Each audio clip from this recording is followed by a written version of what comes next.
Hey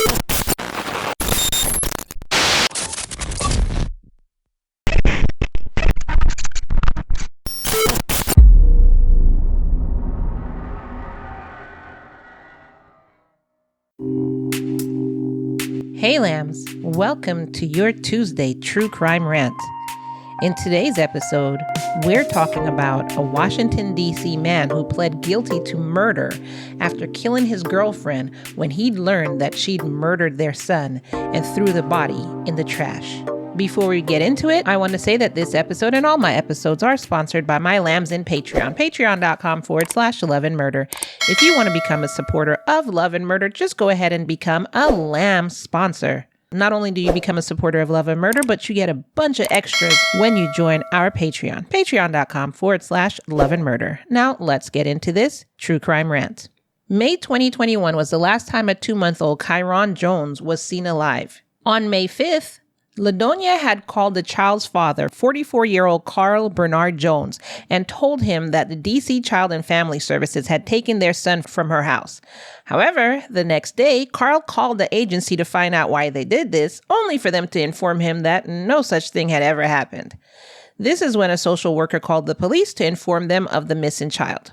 Police then got in touch with LaDonia and asked her where her child was. Initially, she stated that a family friend had taken the child. When the cops were unable to find said family friend, they informed LaDonia of this. And so she said that she had fallen asleep with the baby in the bed, and when she woke up, he wasn't breathing. She then wrapped him in a blue blanket and, along with the help of another family friend, placed him in a trash receptacle and gave his clothes to a neighbor. Police arrested LaDonia and charged her with felony murder. While they had her in custody, they immediately went and searched the receptacle and traced its dumping grounds to a Richmond landfill, but they were never able to find the baby's remains. They went back to LaDonia and told her this, and then she changed her story, saying that she had taken PCP earlier and went to sleep with the baby in the same bed, rolled over on him, and then that's when, they woke up, or she woke up and found out that the baby was no longer breathing. And then she went along and said, wrapped him in the blue blanket, still placed him in the trash receptacle, and gave the clothes to a neighbor. So she's sticking to that part of the story. When LaDonia appeared in court on May 15, 2021, the U.S. Attorney's Office decided only to move forward with a charge of disposing of evidence and remove the felony murder charge from LaDonia. She was released on her own recognizance and awaited further legal proceedings. Prosecutors made this choice because they felt like there was not enough evidence to support a murder allegation, meaning they still hadn't found her son. There was no body, no DNA, no witnesses to support this charge, so they felt like this was the better course to go. So, in the meantime, her court date was set for June 2022. On April 18th, 2022, police responded to a 911 call on the 1500 block of Benning Road Northeast in Washington, D.C. Inside the doorway of one of the apartments, they found the body of LaDonia Boggs. During the inspection of the body, they found that she had puncture wounds on her abdomen and her right calf. There was also a trail of blood leading from her body through the bedroom, down the hallway, and to the living room. And that's where they found a pool of blood on her couch. A couple hours later, police were able to get the security camera images that showed Carl carrying a knife right outside of LaDonia's apartment. So that's when they went and found Carl, detained him, and questioned him. During his interrogation, he did admit to detectives that he and LaDonia, which was his girlfriend, had occasionally smoked PCP. After detectives asked him, "Yeah, I got that, but we found her dead today. Did you kill her?" And he responded with, quote, "If I did, would I be wrong for doing that?" So he was arrested and charged with LaDonia's murder. When he appeared before Judge Renee Raymond, she described the evidence as, quote, "incredibly strong," and she ordered Jones to be held in jail until his trial. Then, at his hearing in September 2022, attorney Sitara Witananchi said that Carl went to LaDonia's apartment with a knife and the couple, quote, "got into a fight over the dead child." They also said that Carl then stabbed LaDonia in the abdomen. He was charged with second-degree murder, But as part of a plea deal with federal prosecutors, he faces a prison sentence of 7 to 9 years.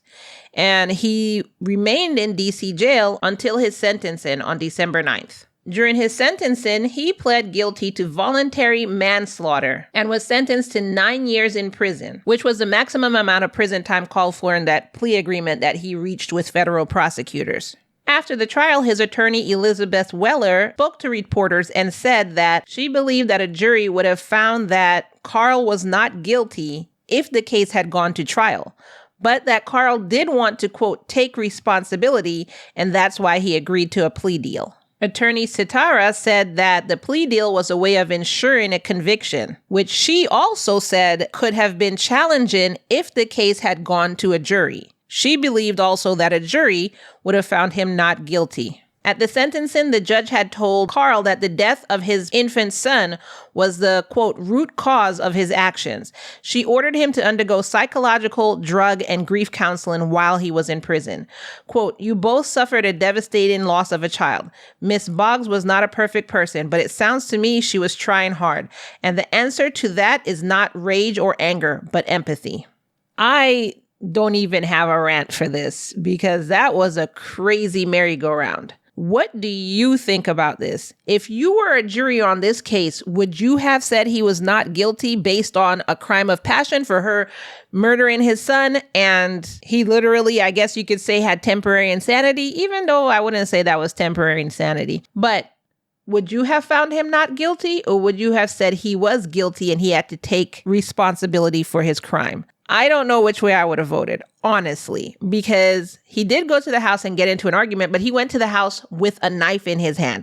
Now, I could see if he went to the house and they started arguing and then possibly in a blind rage because you're talking about my son that you murdered and you won't fess up to where he is, you took one of her knives and maybe blah, blah, blah.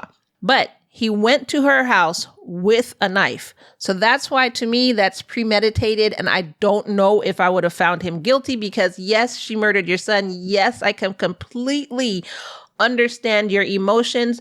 But no, murder is not the answer. So I don't know what I would have said.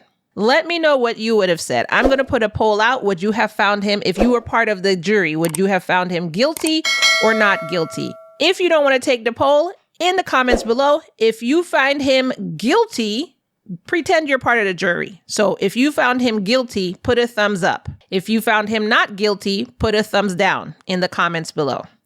Anyway, that is your Tuesday True Crime Rant. I want to hear from you. I'll see you in the next rant. Bye.